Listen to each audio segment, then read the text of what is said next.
Today, downtown Houston became the center of America's gun debate. When are we going to do something?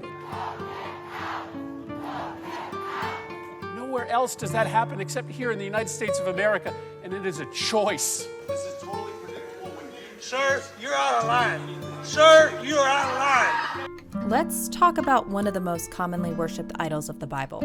A name you might have heard before, Moloch. It was the Canaanite god of the underworld associated with child sacrifice. It was made of metal in the form of a human body and a bull head. A fire was created at its base, and a child was placed in its hands to scald to death. To drown out the child's screams, the worshippers would bang drums and blast trumpets. A brutal, agonizing death, all the while worshippers celebrated their beloved deity. Now, child sacrifices are not pleasing to God.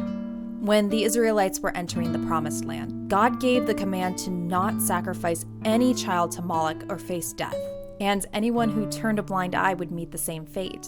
Which is why the people of the land were destroyed. When God made the covenant with Abraham, he explained that the Israelites would live in Egypt for a time before returning, for the sins of the Amorites, who also worship Moloch, had not reached their full measure. He was patient, waiting for repentance. But their worship did not cease and they were destroyed.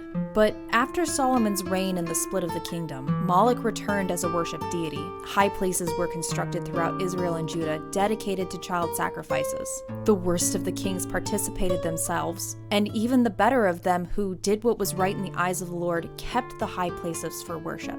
This worship of a metal god may seem foreign. Child sacrifice is unthinkable. But many Christians have a fixation on worshiping a different type of metal and will fight to keep their idols no matter the cost. If Jesus is the Prince of Peace and true freedom is found not in our rights but in serving one another humbly in love, we must cast aside these false idols and turn back to our first love.